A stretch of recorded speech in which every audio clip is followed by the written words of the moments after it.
presença de vocês aqui para esse dia importante, né, de tratar de LPI, que é um tema, como eu falei com a Sandra, muito delicado e muito importante, né.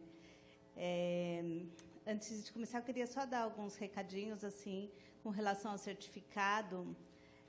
Nós vamos mandar certificado por e-mail para todo mundo. Então, quem não fez a inscrição, mas assinou a lista deste e-mail, não pode esquecer, e assinar a lista para a gente poder mandar, porque é de acordo com a lista de presença que a gente manda os certificados, tá bom?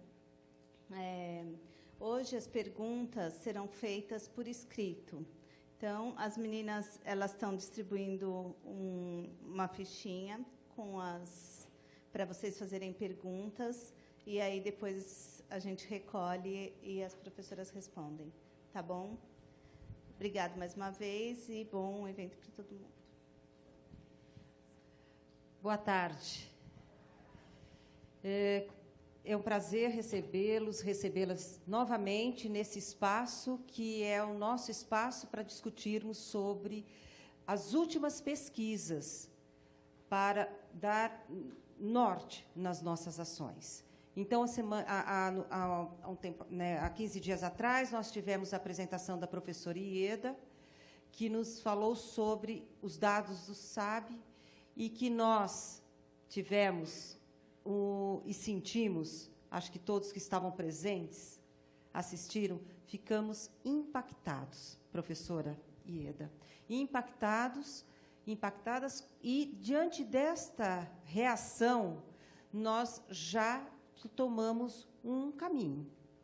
Constituímos um grupo de trabalho, que ainda o nome está, né, mas é mais ou menos um grupo de trabalho da cultura de cuidados de longa duração. E esse grupo é um grupo que, agora, ao sair daqui, terei uma reunião com a secretária Berenice, justamente para garantir que este grupo seja reconhecido, reconhecido por ela e pela secretaria, e o segundo passo é constituir esse grupo através de uma portaria da secretaria. Isso quer dizer o quê?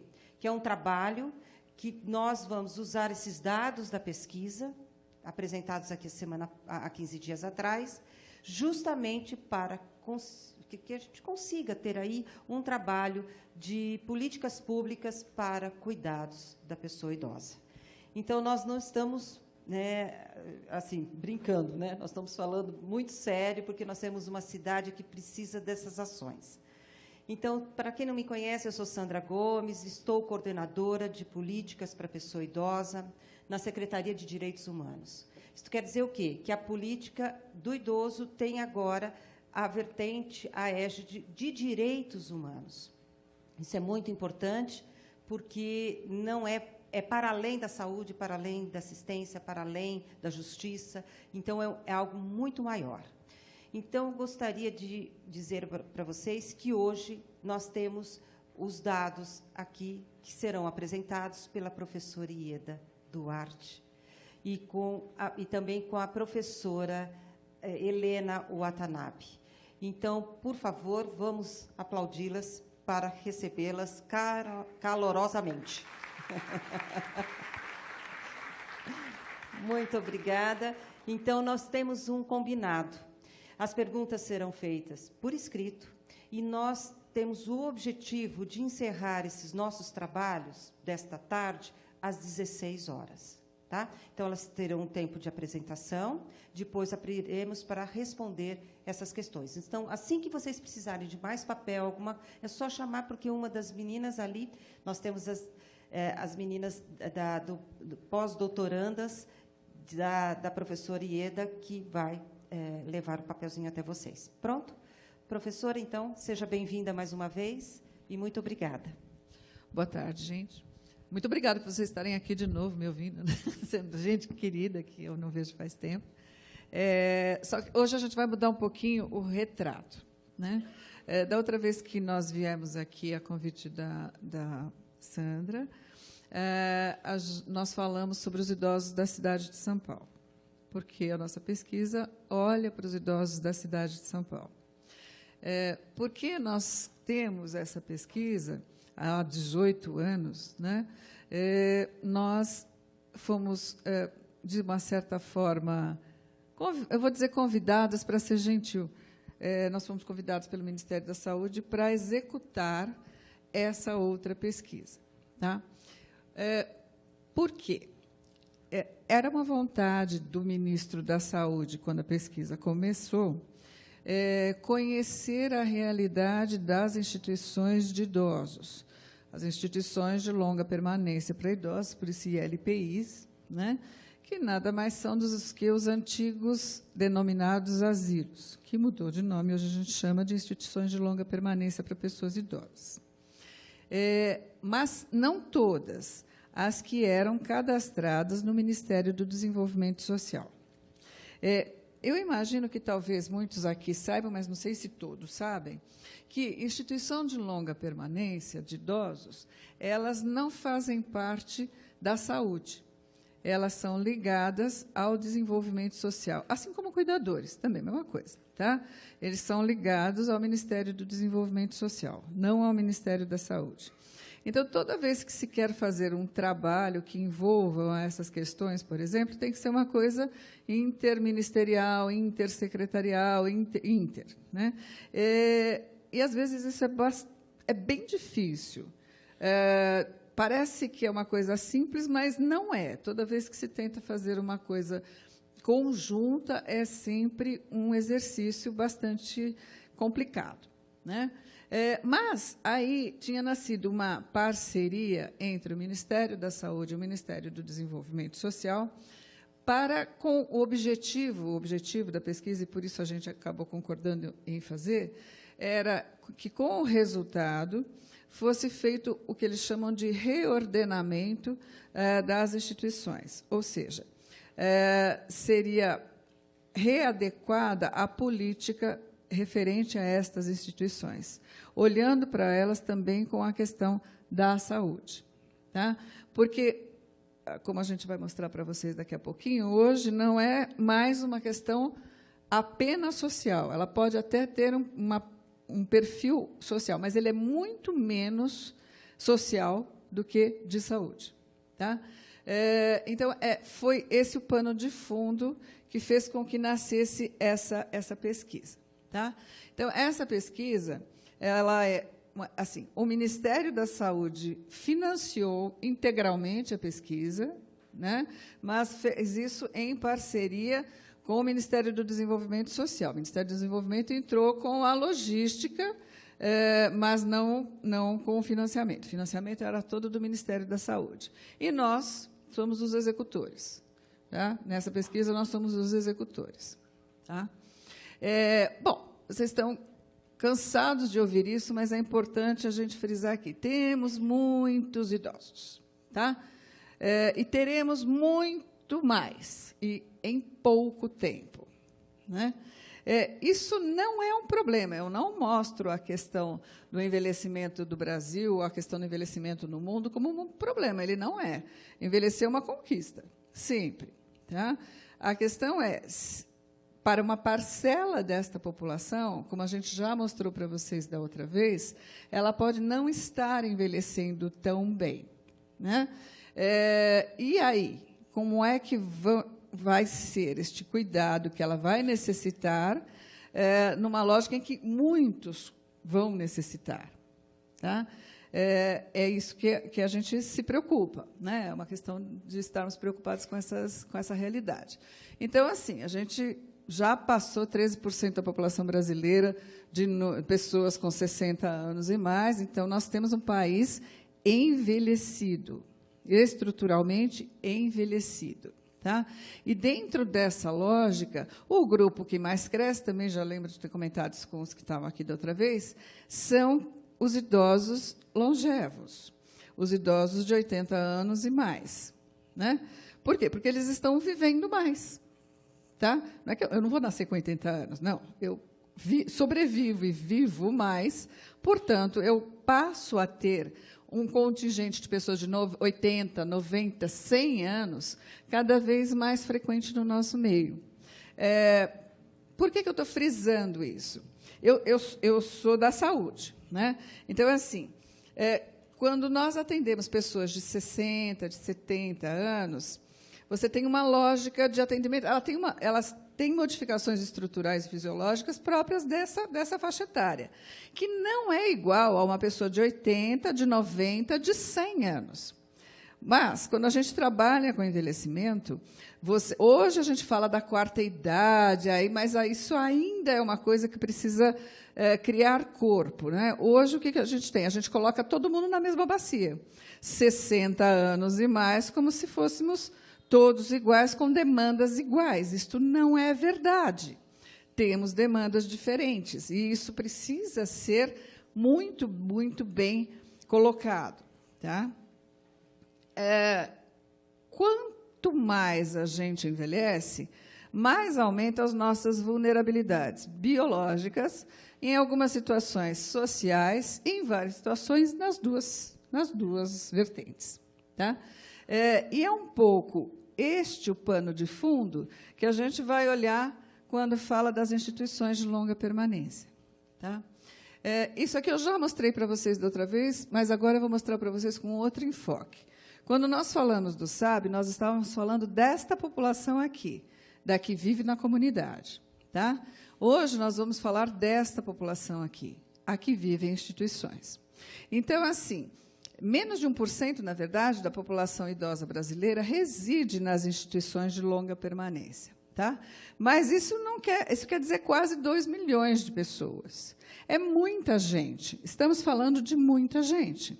Né?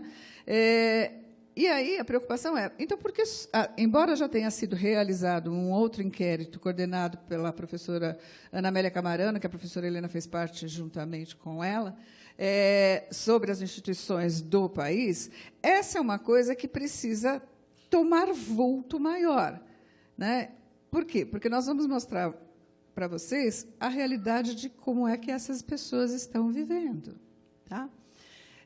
Então, assim, hoje nós temos no Brasil aproximadamente 9 milhões de idosos que precisam de cuidados de longa duração. Por isso que a Sandra estava comentando do grupo de trabalho aqui da Secretaria Municipal, que está querendo começar a pensar, ou começar a trabalhar mais efetivamente sobre uma mudança de cultura da sociedade voltada para a questão dos cuidados de longa duração.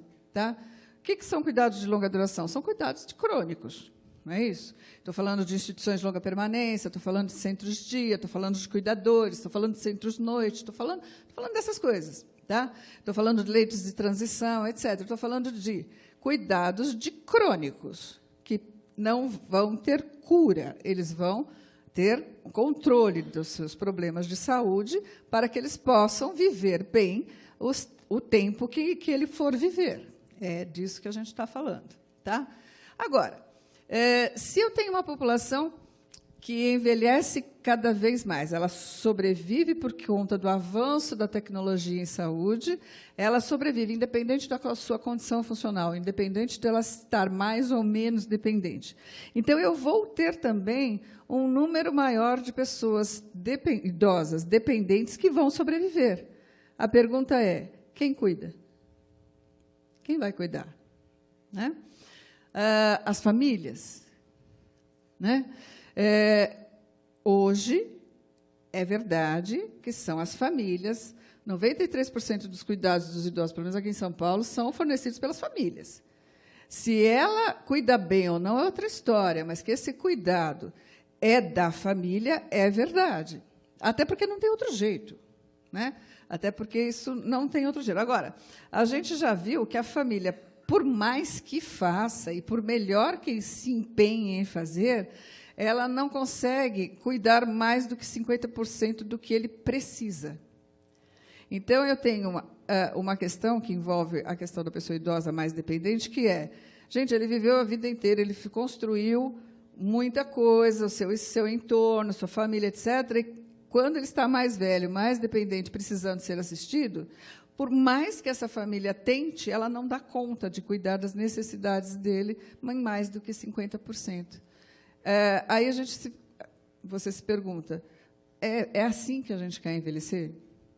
É justo isso? Né? Aí, assim, Dentro dessa lógica, em muitas situações, ou eu não tenho família, ou essa família não é capaz de cuidar, tá? Aí a instituição de longa permanência, ela é um recurso.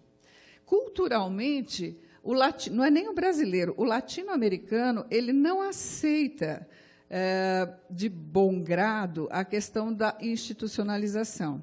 Ele ainda tem muito preconceito em falar de colocar alguém numa instituição. Isso precisa mudar.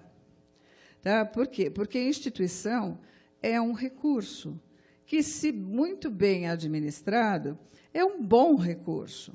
Tá? E pode ser que muitos desta sala, amanhã, precisem de uma instituição. Então, a gente precisa modificar o panorama das instituições e também modificar esse pensamento que a gente tem de que jogou o pai lá. Né? Tem isso. Né? Você fala assim, colocou na instituição, está vendo? Nossa, fez tudo por ele a vida inteira, agora jogou o velhinho lá. Porque agora que ele está precisando, jogou lá como se ele fosse uma tralha. Né? Assim, não fala para a pessoa, mas fala para os outros. Isso é cultural, o brasileiro é assim. Tá? Mas a gente precisa mudar isso. Né? Mudar essa realidade, porque nós já precisamos das instituições.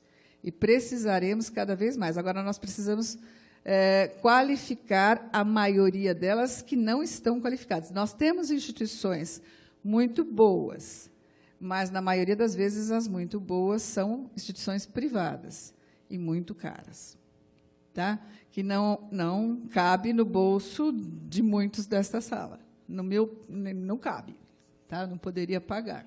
Tá?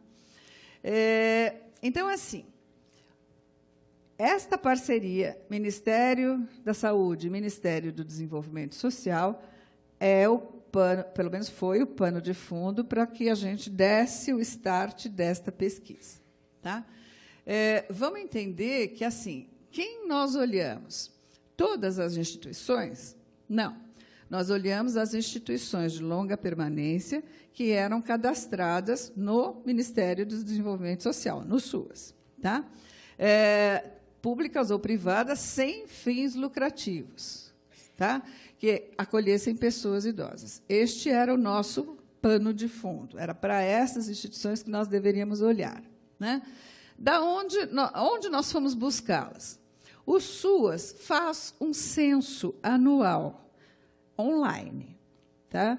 Então, as instituições que são cadastradas no SUAS, elas preenchem este censo anualmente, tá? Com informações que eles solicitam e tem que mandar anualmente isso, senão isso repercute no benefício que ele recebe, etc., etc. Aí a pergunta é, bom, se eles preenchem anualmente, pelo menos na minha cabeça, ingenuamente, eu acreditava que, bom, se eles preenchem, eles devem conhecer, né? Eles devem conhecer as instituições. Isso é um fato? Não. Nós fomos em todas as instituições cadastradas, porque nós tivemos que fazer o universo das instituições. A amostra dos idosos e o universo das instituições. Numa parcela bastante significativa delas, eles nunca receberam uma visita, nem de ninguém cadastrado, nem de ninguém responsável por isso, mesmo existindo serviço na cidade. Tá? Aí você entende por que a gente viu o que a gente viu. Né? Porque, apesar de ser cadastrado, não há nenhum controle, não há nenhuma supervisão mais efetiva do que acontece dentro dessas instituições. Tá? Então, assim, nós usamos, a pesquisa começou em 2014, mas nós estamos em 2018. Sim, nós estamos em 2018, mas tem a história o dinheiro não vem, segura, tal, você não consegue executar, tem todos esses rolos na história. Né? Começou no final de 2014, mas nós efetivamente começou em 2015 e teve uma parada de suspensão de verba por um ano nessa história, por isso que a gente só terminou agora. Então, assim, nós tínhamos cadastrados no Censo SUAS, em 2014, que foi o nosso baseline, 5.184, o que eles chamam de unidades de acolhimento. que daí entra tudo, para criança, para violência, para idoso, está tudo lá. Tá? São diferentes unidades de acolhimento cadastradas no SUAS. Né? Dentre essas, nós selecionamos aquelas que abrigavam pessoas idosas, que eram 1.451 instituições. Né? E aí a solicitação do Ministério era, vocês irão a todas. Né? E nós fomos a todas, a não ser aquelas que a gente checou e não tinham idosos, apesar da informação, não tinham idosos. Tá? Quando nós distribuímos isso no país, nós vamos ver o quê? A maioria das instituições se concentra na região sudeste, principalmente São Paulo e Minas Gerais, estado de São Paulo e Minas Gerais. É onde você tem o maior volume das instituições. Tá? Mas você tem um menor percentual na região norte, depois, assim, na ordem, você tem Sudeste, Sul, Nordeste, Centro-Oeste e Norte, tá? Do maior para o menor. Tá? O que nós íamos levantar? Quais eram as demandas específicas, principalmente as demandas de saúde, tá? Que existiam nessas instituições, e como é que as instituições estavam se adequando, né, ao que elas tinham, porque isto eles sabiam que não era reconhecido na sua totalidade. Se eu não vou lá e vejo só um negócio que é online, eu acredito na informação, é mais ou menos isso. Tá? Isso é verdade ou não? Não sei. Então, eu não conheço na totalidade o que de que dificuldade nós estávamos falando. Né? Então, a ideia era conhecer essa realidade. Bom, então, qual foi o objetivo dessa pesquisa? Era traçar o perfil das condições estruturais, onde você trabalha as questões físicas, organizacionais, financeiras das instituições, do universo das instituições, das 1.451, e o perfil de saúde de uma amostra dos residentes. Né? Então, eu e a professora Helena coordenamos a pesquisa e a gente se dividiu. Então, eu vou mostrar para vocês o panorama dos residentes, a professora Helena vai mostrar o panorama das instituições. Tá? Como é que isso foi feito? Né? Nós tínhamos que fazer isso. Inicialmente, não ia nem ter a amostra. Tá? Mas daí nós achamos que seria interessante, dado que nós iríamos às instituições, que houvesse uma avaliação dos idosos que residiam lá. Então, nós chamamos uma amostrista, que trabalha com a gente há muito tempo, e ela fez uma amostra nacional, porém com representação regional. Então, o que eu vou mostrar para vocês, assim, às vezes a gente mostra resultado, as pessoas acham que pode somar tudo, não pode. Tá? Então, assim, cada resultado representa uma região do país. Norte, Sul, Sudeste, Centro-Oeste. Tá? Por quê? Não dá para eu somar tudo e dizer que isso é Brasil. Não pode. Tá? Para fazer isso, tem que fazer uma outra ponderação, uma outra análise estatística, etc. Não é o caso. Desde o começo, isso foi combinado assim. Tá? Então, a ideia era conhecer os residentes, né, e as suas demandas.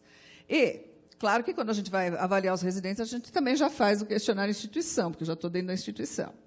Terminado essa fase, que foi a primeira fase, nós fizemos a segunda fase, que era ir a todas as outras instituições para completar o universo.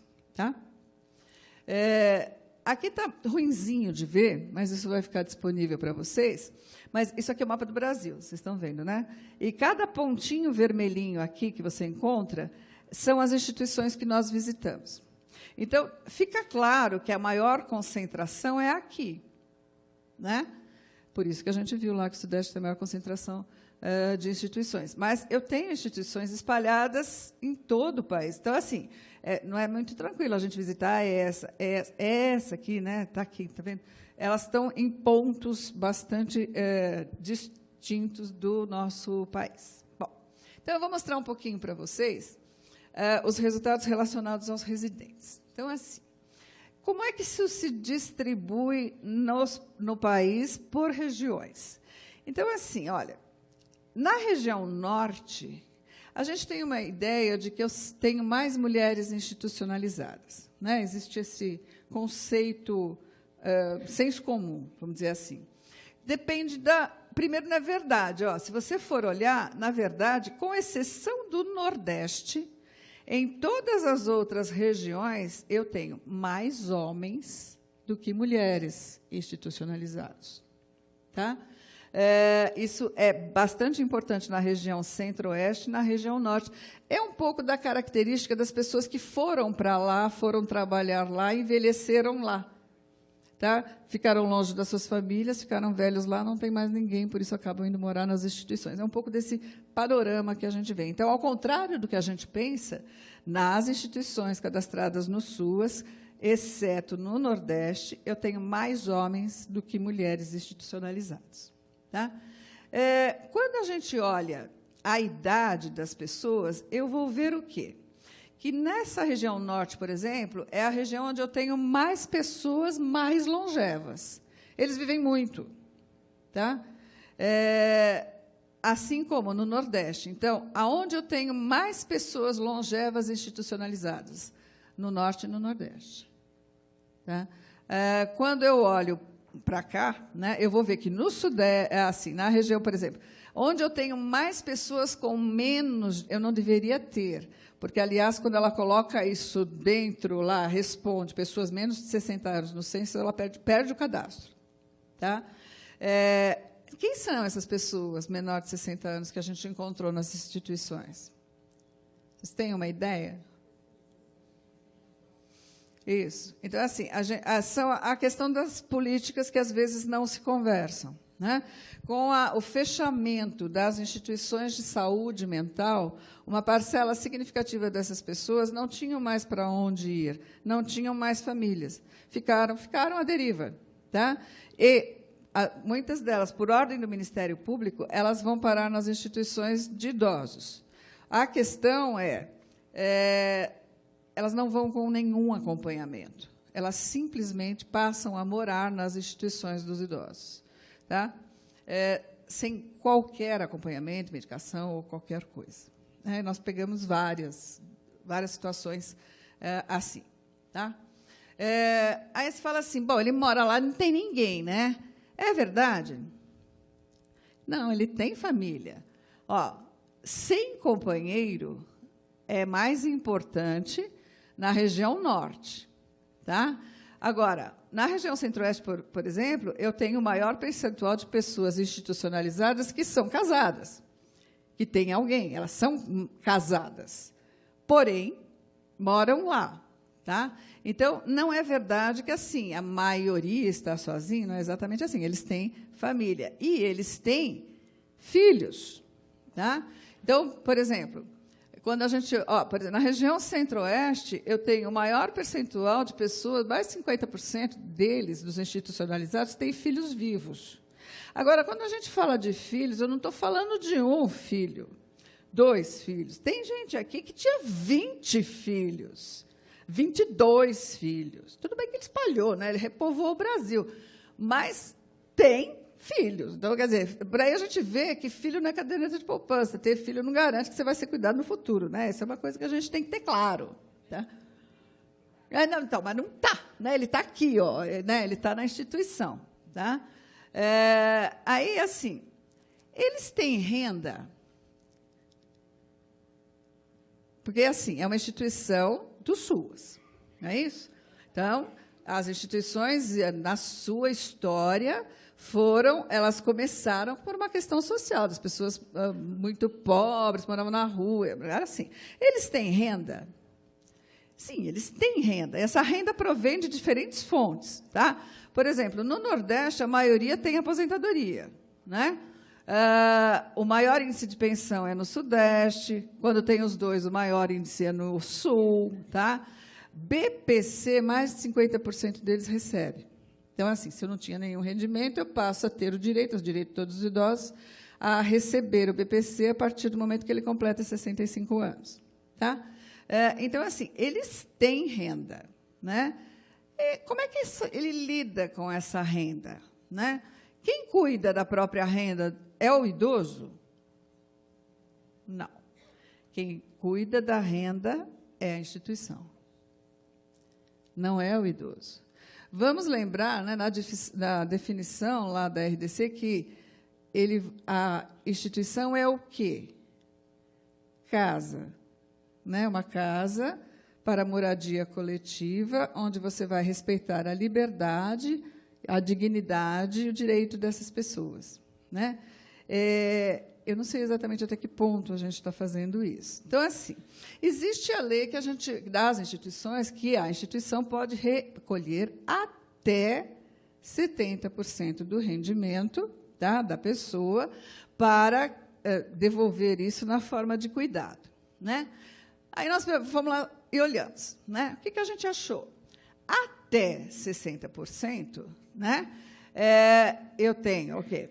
30% no norte, 40% no nordeste, a maioria é na região centro-oeste, etc.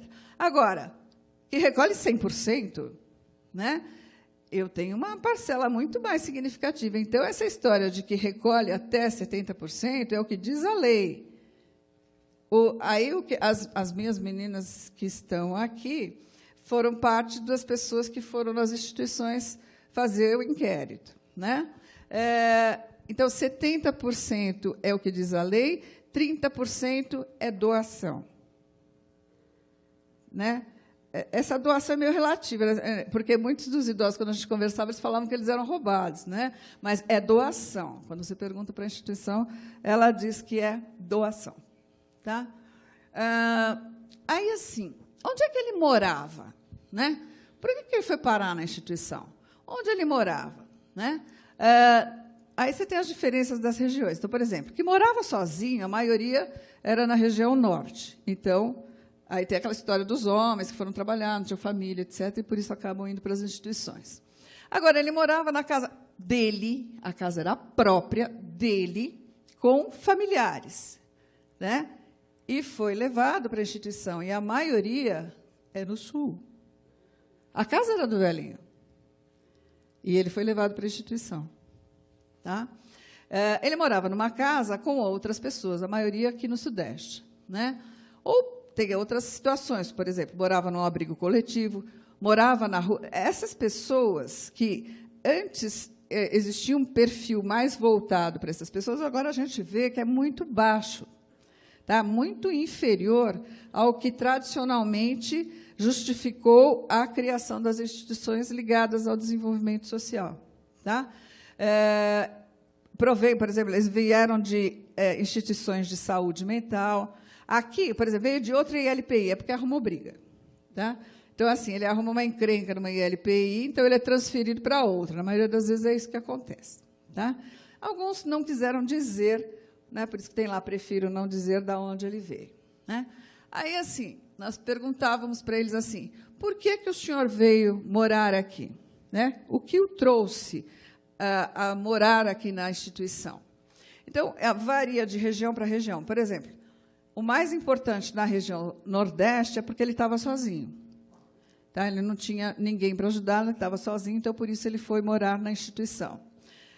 No Centro-Oeste, é porque ele não tinha onde morar, então, era o mais importante lá naquela região. Né? Agora, a maioria, em todas as regiões, e é mais acentuado na região Sul, foi residir na instituição porque precisava de cuidados. E esses cuidados não podiam, a família não conseguia mais cuidar dele. Então, hoje, o perfil das pessoas que residem nas instituições de longa permanência é um perfil muito de saúde. Não que ele não tenha também uma questão social, ele também tem. Mas o principal motivo que o leva para a instituição é a necessidade de cuidados. Tá? A gente ainda também tem essa situação, que é bastante difícil, que é, ele foi levado, não foi uma opção. Ele foi levado e largado lá. Tá? Não foi uma escolha dele. Isso a gente vê em todas as regiões. É mais importante na região norte. Tá?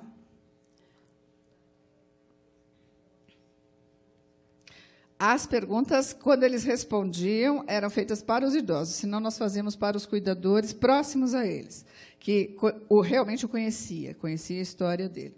Tá? Mas, preferencialmente, eram feitas com os idosos. Tá? A gente vai te mostrar até quem é que respondeu, quem não. Né? A gente não falou que, assim, na definição da RDC, que é vigente, e LPI é casa, é um abrigo coletivo, mas é casa. Né? Vocês saem da casa de vocês? Tem o direito de ir e vir. É isso. Né? É um direito de todo ser humano, não é isso? Aí a gente perguntou para eles assim, o senhor sai da instituição? Né? Vocês podem ver assim, que é baixo. Né? A referência de que ele sai da instituição é baixa. As instituições, muitas vezes, o proíbem de sair. Ele só pode sair se estiver acompanhado, mesmo que ele seja independente. É uma norma da instituição. Então, assim, aquela lógica de ela é porta aberta, semiaberta, ela é fechada. Mas não estou falando de casa. Né? Então, eu acho que a gente tem que repensar nisso, de que liberdade a gente está falando para as pessoas que estão lá. Tá? Aí, assim, por exemplo, uma outra questão que é uma questão importante. Como é que estava a cabecinha desses idosos? Né? Como é que estava a sua condição cognitiva, que a gente chama? Então, a gente fez um teste de screening neles. Tá? Em nenhum momento isso aqui avalia demência. Tá? Ele é um teste de screening que avalia declínio. Demência precisa de uma outra avaliação. Mas ele vai me dizer quem não está cognitivamente bem. É um teste de rastreio que a gente aplicou. A gente pode ver que todos são acima de 60%, quase 65% para cima. Eu tenho pessoas com declínio cognitivo. Daí isso se soma com aquela história da demanda crescente de cuidados que eles precisam. Agora, normalmente, quando a gente usa um screening para declínio cognitivo, a gente usa um outro, que quando são famílias, você fala com as famílias, na instituição, você fala com a pessoa mais próxima, que dá o cuidado para a pessoa idosa. Porque daí essa pessoa vai te responder se ele é capaz ou não de realizar algumas atividades.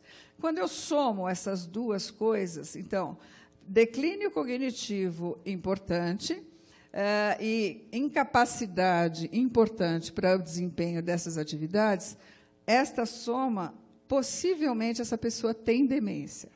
Pode ser Alzheimer, pode ser qualquer uma das demências, mas é muito próximo da realidade. Então, possivelmente, ele tem demência. Isso, quando a gente, por exemplo, a gente usa isso no SAB, funciona muito bem, nos inquéritos de envelhecimento funciona muito bem, etc., com idosos não institucionalizados. O que a gente observou aqui? Existe um comportamento de tutela. Né? Quem mora lá é lido como... Eu não deixo ele sair, ele não pode sair sozinho, ele não pode fazer nada, ele é o incapaz, mesmo que ele seja capaz. Eu não deixo que ele faça. Tá? Isso, progressivamente, faz com que ele, se não se torna dependente. Tá? Aí, assim, eles têm doenças, sim, como todos os idosos. Tá? As doenças mais prevalentes são as doenças que toda a população idosa costuma apresentar. O que chama, não foge muito quando você compara isso com os dados nacionais, não foge muito, é o que a gente tem na população idosa. Agora, o que chama a atenção aqui? Tá? A questão das demências, né? Aí, assim, a gente tem essa pergunta, eles referiram a questão das demências, etc., ou as pessoas que cuidam, principalmente as pessoas que cuidam. Né?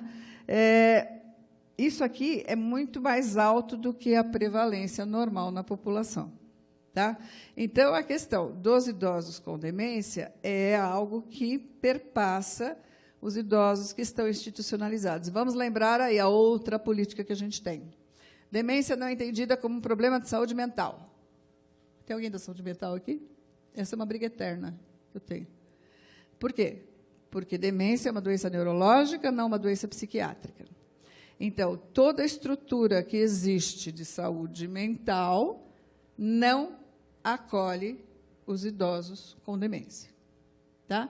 Por quê? Porque demência não é um problema psiquiátrico. Né? Vai dizer isso para quem cuida de uma pessoa com demência em casa. Né? Bom, os idosos das instituições, eles tomam medicação? Tomam, né? E eles têm muita polifarmácia, tá? Vocês podem ver aqui que eles tomam 5 ou mais medicamentos, tá?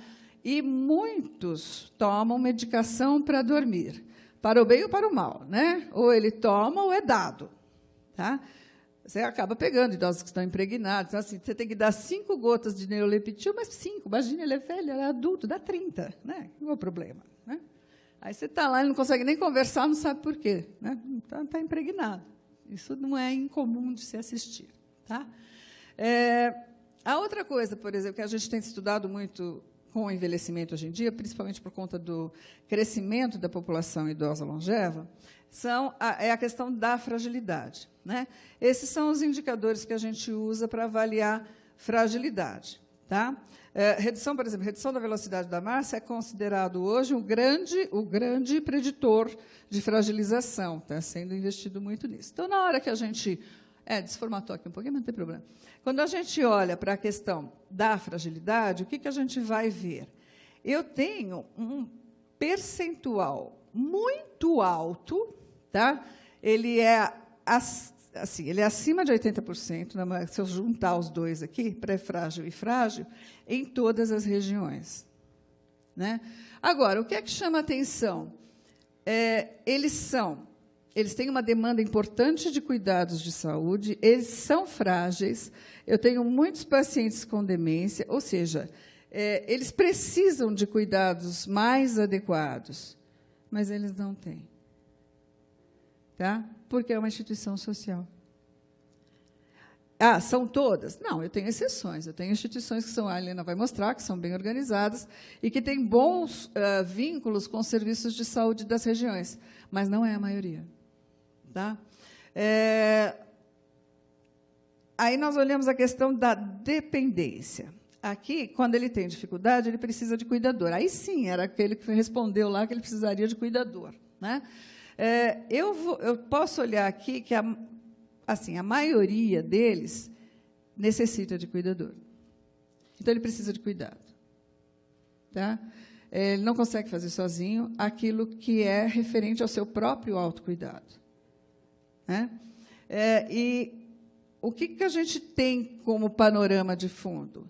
Que hoje essa população ela tem uma altíssima demanda de cuidados. Aí vocês vão poder ver com a Helena como é que essas instituições estão organizadas. Eu tenho profissionais de saúde na instituição? Alguns, tá? Mas não é previsto em lei. Né? A lei, por isso da história do reordenamento das leis que conversam com as instituições. Por quê?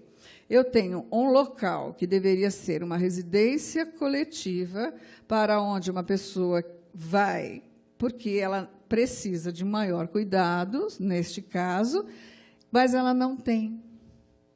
Né? Ela realmente não tem. Isso sem falar os absurdos que a gente encontrou. Né? Como, por exemplo, uma pessoa que morava há 30 anos na instituição e nunca ninguém conversou com ele. É possível imaginar uma coisa assim? Eu moro há 30 anos no mesmo lugar. Ninguém conversa com essa pessoa. Para mim, isso é o fim do mundo, é um absurdo. Tá? Os idosos com demência, por exemplo, nós vimos em algumas situações, assim, uma situação que foi muito marcante se ela ficar andando sozinha, ela se machuca, ela cai. Então, era uma instituição muito antiga, que foi uma fazenda anterior, então ela tinha tipo cocheira de cavalo, né? Que virou quarto. Então, a velhinha parecia um cavalo, né? Cavalo que põe a cabecinha para fora, a velhinha fazia a mesma coisa. Tá? Por quê? Porque assim ela não sai, não se machuca. A gente chama isso de cuidado. Né? Fora as fraudes, a gente chegou a instituições que, assim, ela tem cadastro 2 vezes, porque uma fica numa rua, outra fica na outra, e aí, de um lado é administrativo, do outro lado tem os idosos, mas a gente registra 2 vezes com CNPJs diferentes. Então, a gente pegou um monte de... Agora, por que isso acontece? Porque ninguém vai olhar. Porque se eu tivesse uma supervisão mais efetiva, né, Isso não deveria estar acontecendo. Tá? Então, a gente tem que pensar de que cuidado que a gente está falando, dado que eu estou falando do quê? De uma parte daquilo que a gente chama de cuidados de longa duração. É para isso que as instituições também servem. Mas que cuidado é esse? A gente tem as leis necessárias, não faltam leis. O que a gente precisa é que elas sejam cumpridas, porque elas são solenemente descumpridas aqui no Brasil, infelizmente. Agora, essas pessoas, elas estão fechadas dentro de instituições espalhadas pelo Brasil inteiro e elas não têm voz. Tá? Se eu falo isso, as pessoas que me escutam falar disso sabem.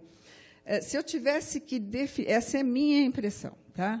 Se eu tivesse que definir a sensação que eu tive quando a gente finalizou a pesquisa, estas pessoas não existem para ninguém.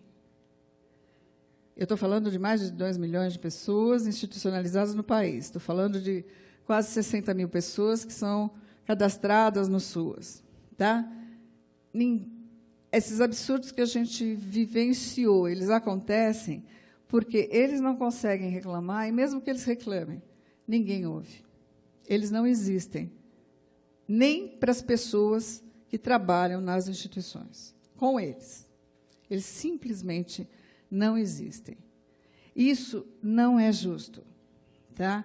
Então, assim, a ideia da gente estar vindo aqui hoje, mostrando isso para você, não é só uma questão de mostrar o resultado da pesquisa. A gente gostaria, isso está sendo gravado, está sendo online, que a gente sabe, a gente gostaria que o resultado disso, esse panorama, não morresse aqui.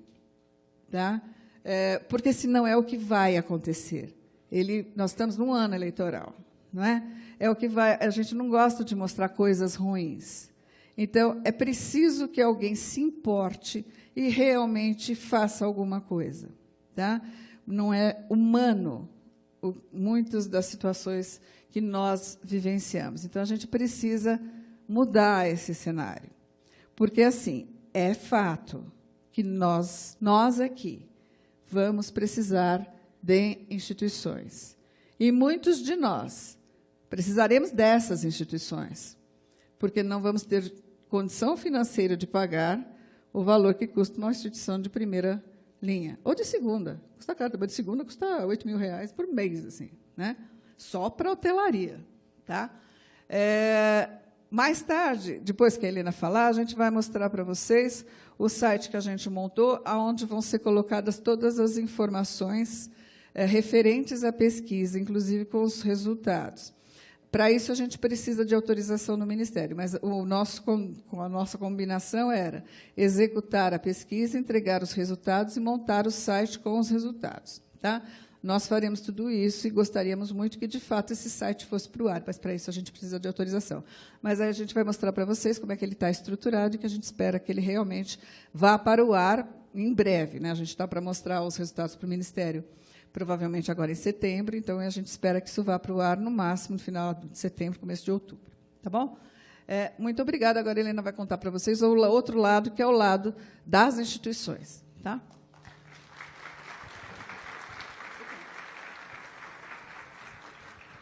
Bom, instituição, boa tarde a todos. Olha, prevenção de quedas aqui.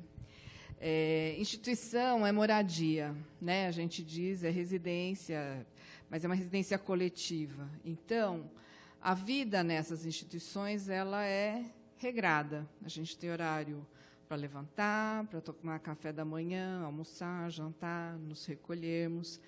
Então, a gente tem uma vida bem regrada e sempre tem alguém tomando conta de nós nessas instituições. Então, como a Ieda falou, vou apresentar para vocês os dados das instituições. Elas são as instituições conveniadas com o Ministério do Desenvolvimento Social, é diferente do censo que nós fizemos há 10 anos atrás, que a gente, inclusive, coletamos dados das instituições privadas, tá? Com fins lucrativos. Então, aqui, vocês só terem uma ideia, a gente tinha esse número aqui. Onde que acende a luz? Aqui no vermelho? Aqui são as ILPIs cadastradas no MDS. Tá? Essa daqui são as instituições que nós visitamos. A gente não visitou instituições com até 15 residentes. Principalmente na região norte, a gente teve um problema de logística, de você ir para uma cidade muito distante, pega o barco, não sei o quê, chegar lá, tem 2 residentes, 3 residentes. Então, a gente optou por não visitar instituições com menos de 15 residentes. Só para uma curiosidade, na região sudeste, a gente tem 710 ILPIs, 387 no estado de São Paulo, e na cidade de São Paulo nós visitamos apenas 13, tá? Que são as conveniadas com o MDS. Então, é isso. Agora um monte de tabela, né? As características selecionadas das ILPIs, tem o certificado de beneficência. A gente vê que a diferença é grande conforme a região, né? Mas o estado de São Paulo, ainda a gente está melhor do que o resto do país, né? Estatuto também temos, se fazem contrato de prestação de serviços com o idoso, né? Tem que ser com o idoso, preferencialmente, ou então com o seu familiar, tá? A gente realiza contrato, o estado de São Paulo também está bem, tá? São públicas, né? Muito poucas. E a gente vê que na nossa região aqui sudeste, só 5,2% das nossas instituições são públicas, tá? A maioria é privada, religiosa ou não religiosa, sem fins lucrativos. E a gente tem algumas instituições mistas, que são aquelas instituições que oferecem vagas gratuitas, né, e também cobram de uma parcela dos residentes dessas instituições. Tá? O regime de funcionamento, como a Ieda falou, pode ser aberto, semiaberto ou fechado, né? É residência, o idoso tem que ter liberdade para entrar e sair dessa instituição. A gente vai ver que tem instituições chiquérrimas, onde o idoso tem o seu carro, ele chega e avisa assim, estou indo jantar fora com o seu fulano, fulano, fulano. Né? Ou então, assim, estou saindo esse fim de semana, volto só na segunda.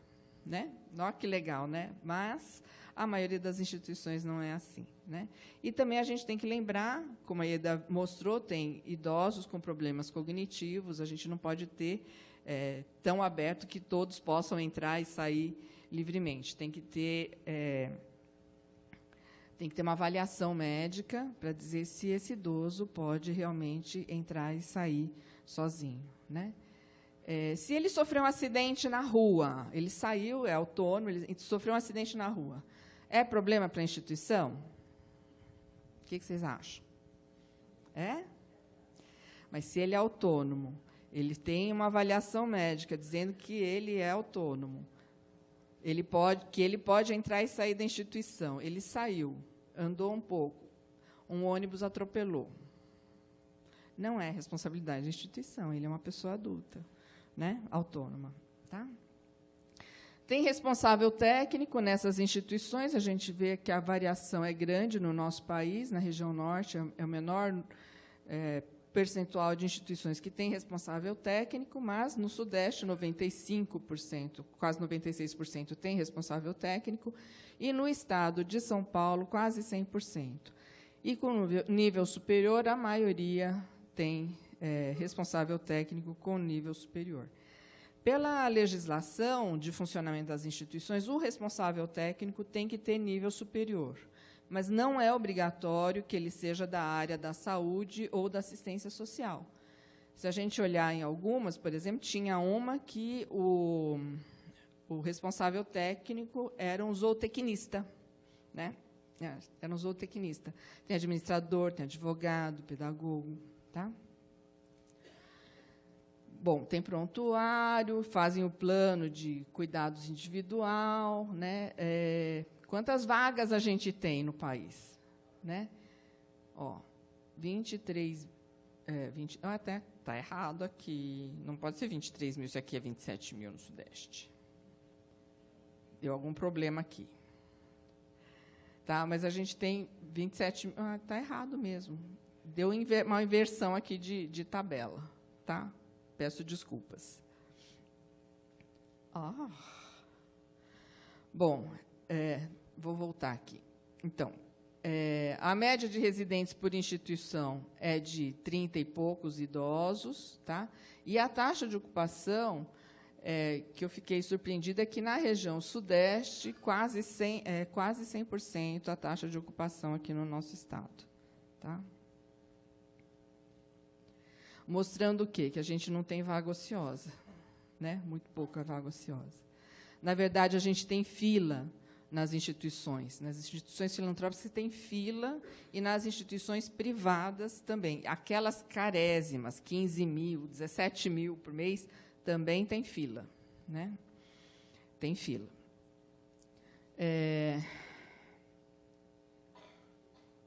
O que é esse aqui? Número de leitos, enfermaria. Tem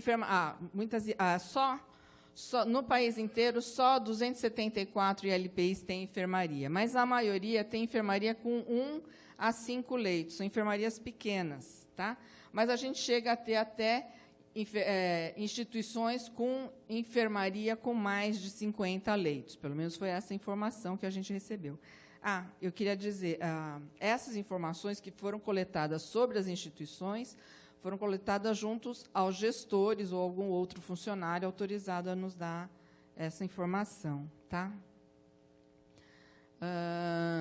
Apenas 85 ILPIs no país inteiro ofereciam espaço para encontros íntimos dos idosos, né? Sendo 12 na região Centro-Oeste, 1 na região Norte, 9 na Nordeste, 18 na Sul e 45 na Sudeste. Né? Meus alunos foram visitar uma vez uma ILP e achei super interessante. Né? Não tinha possibilidade de oferecer espaço para encontros íntimos. Então, eles ajudavam os idosos, né? Eles usavam o seu benefício, pagavam táxi e iam para motel. Né? Já que a instituição não tinha condições de oferecer espaço. Eu achei isso interessante, é uma necessidade da pessoa idosa, e eles ajudavam, a instituição organizava para que eles pudessem sair. Né?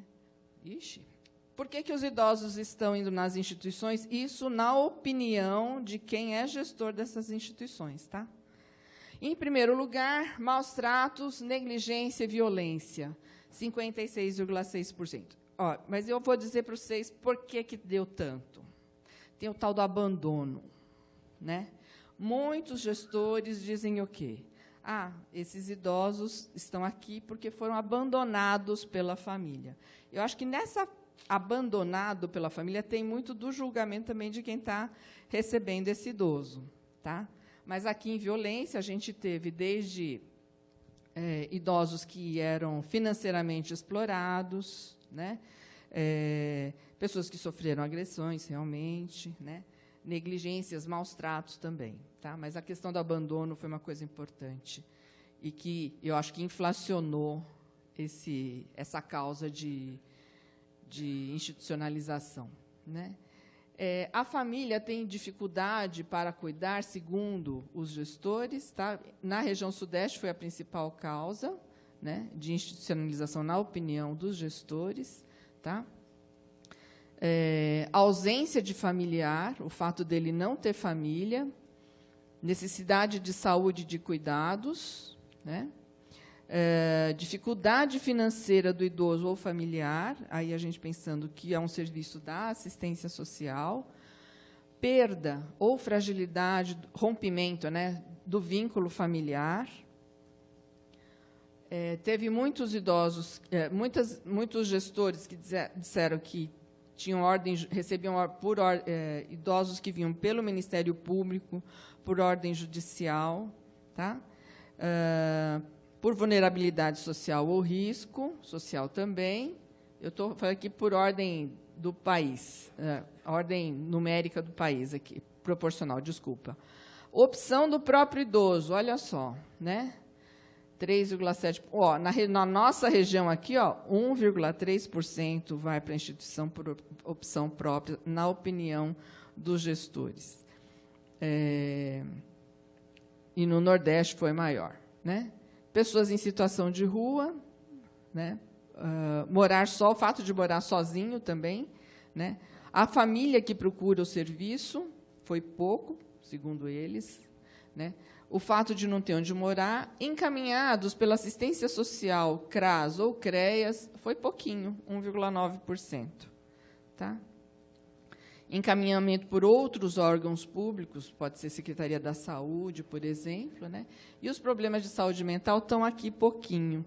Mas aí, quando a gente vai ver mais para frente, quais são os problemas de saúde que esses idosos têm, a gente vai ver.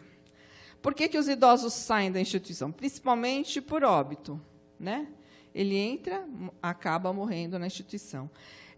Muitas vezes o idoso morre logo um pouquinho de tempo depois que ele institucionaliza, né? Não porque a instituição seja ruim, mas porque muitas vezes, como a Ieda disse, a gente resiste muito em institucionalizar nosso familiar e, às vezes, quando ele entra na instituição, ele já está muito frágil, né? E também, pensa bem, mudar de lugar, mudar de rotina. Você está na sua casa, com seu espaço, os teus horários, e, de repente, você está dividindo o quarto com mais 2 ou 3 pessoas, tá certo? A sua vida tem que entrar num armário, em alguns lugares é num criado mudo, né? Porque em algumas instituições tem um armário com as roupas de uso comum. Então, a calça que eu estou usando hoje, alguém vai usar amanhã. Amanhã não, né? Porque tem que lavar. Daqui a 3 dias alguém está usando a calça que eu usei, né? A reinserção familiar, ele volta a viver com a família.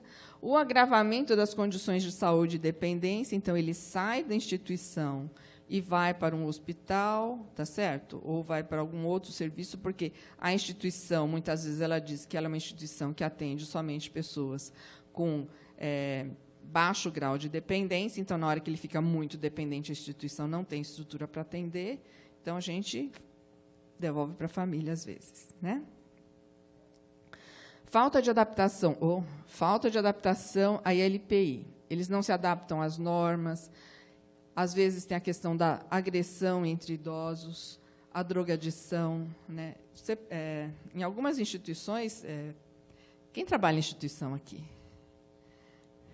Então, a gente vê muitas vezes os idosos brigando, né? Porque esta cadeira é minha. Este lugar é meu, é da Helena. Não tem meu nome, mas é meu. Aí ela chega novinha, acaba de entrar na instituição e senta na minha cadeira. É uma encrenca, eu já vou brigar, né? Porque é meu espaço, né? Eu perdi muita coisa, aquele lugar é meu, né? Então, pode ser por várias coisas, né? Às vezes, eles são transferidos para outra instituição, às vezes, a família vem buscar porque necessita do benefício do idoso, tá? E porque ele melhorou do seu quadro clínico e volta para casa porque ele melhorou. Mas foram pouquíssimos, tá? Quais são as principais demandas de saúde dos residentes, segundo o gestor? Controle de doenças crônicas, que a Ieda já falou, né? Diabetes, hipertensão, AVC, sequela de AVC, problemas respiratórios, cardiovasculares, infecção do trato urinário, foi bastante citado. Eles precisam de ter acesso a medicamentos e insumos, fralda, principalmente, acesso a serviços de saúde, eles necessitam de ter acesso. É muito difícil, eles dizem, de ter consulta com clínico, com especialista, exames complementares e reabilitação. E outra demanda de saúde que eles referiram é a necessidade de acompanhante na internação hospitalar do residente, né? O Estatuto diz que o idoso tem direito a ter um acompanhante na internação. Alguém já acompanhou um familiar em internação? É obrigação, né? Se você chega lá e fala assim, não tem quem possa ficar com ela à noite. Então a senhora tem que contratar alguém para ficar com ela à noite. Não é isso? Então, mas, na verdade, é um direito do idoso, não é obrigação. E aí, você que está na instituição, você tem que cuidar de 30 residentes e tal, você tem que deslocar um cuidador que está na escala de hoje para ficar com a dona Joana no hospital. Aí, à noite, tem que trocar, né? Alguém tem que render. Então, isso foi uma das reclamações das instituições, que os hospitais exigem esse acompanhante. Mas a gente tem que lembrar, então, assim, que é direito, não é obrigação, né? Na verdade, você ter um acompanhante no hospital facilita demais para o serviço de enfermagem do hospital, né? Mas ele é também, se tiver lá, ele é acompanhante. Se a pessoa precisar de ir ao banheiro, o acompanhante não precisa de levar ao banheiro. Ele tem que tocar a campainha e falar assim, ó, vem me ajudar aqui, porque eu tenho que tirar ela do leito. Se é para fazer a transferência, tem que ser alguém do serviço, do hospital, né? Que serviços que essas ILPIs usam? Todas usam muito o Sistema Único de Saúde, tá? Mas algumas têm as suas equipes de saúde da ILPI. Mas, ó, não chega a 50%, tá certo? Em nenhuma região do país. Eles contratam serviços ou profissionais, tá certo? Muitas vezes precisam. E alguns idosos têm convênio, tá? Convênio plano de saúde. E como é que eles atendem? Isso aqui é só para a gente mostrar aqui. Eu comparei Brasil, que está aqui, Brasil, região Sudeste e o estado de São Paulo, tá? Então, esse aqui é o que usa o SUS. Aqui, as equipes contratadas nas ILPIs, a gente vê que o estado de São Paulo, 60% das ILPIs contratam equipe, tá?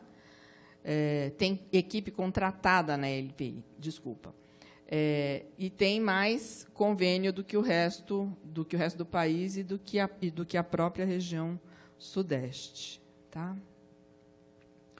As principais dificuldades relacionadas ao atendimento das necessidades de saúde do idoso é acesso a especialista, porque falta vaga, demora para conseguir agendar a consulta. Acesso a exames complementares pelos mesmos motivos. Acesso a medicamentos e fraldas, principalmente de alto custo. Mesmo a farmácia hoje do SUS não fornece todos os medicamentos. E, como a Ieda falou, tem idoso usando com polifarmácia pesada. Tinha um idoso lá que usava mais de 20 medicamentos, né, Ieda? Então, precisa de dar conta desse remédio. Exigência de acompanhante na internação, já falei, falta de profissionais de saúde na instituição, a questão do transporte do idoso. Como é que você faz para levá-lo para uma consulta médica ou, num momento de urgência, né, você necessita de transportá-lo para o hospital, por exemplo, né? No começo, por conta da RDC 283, muitas vezes as instituições ligavam para o SAMU, pedindo uma ambulância para transportar um idoso da instituição que, por exemplo, caiu para um hospital, e eles diziam que não, porque a RDC dizia que a instituição era responsável pelo transporte do idoso da ILPI para qualquer serviço, né? Aqui em São Paulo, a gente tem o Fórum das Instituições de Longa Permanência para Idosos. A gente sentou com o pessoal do SAMU, conversamos com o coronel lá, o pessoal conversou com o coronel, e aí o SAMU passou a atender as ILPIs também. E o idoso que está na ILPI também é cidadão, tá certo? Ele também tem direito a esse serviço, né? Oi? Não, o atende e não atende. O atende, então, o atende é um grupo bem pequeno, você tem que ter cadastro, é muito difícil, tem que ser deficiente. Não adianta, se você teve uma fratura de fêmur e você precisa de ir para o hospital, o atende não atende. A dificuldade financeira das instituições também, eles informaram como sendo uma dificuldade para atender as necessidades de saúde dessas pessoas, e falta de apoio familiar. Muitas vezes você necessita da família, a família não vem. O idoso passou mal, você liga, não vem ninguém, né? E a instituição tem que se virar.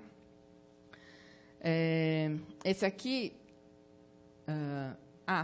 se as instituições recebem visitas. Se eles recebem visita da estratégia de saúde da família, a gente vê aqui no país mais de 50% das ILPs recebem visita da estratégia de saúde da família, recebem visita da assistência social, né, variando de 70%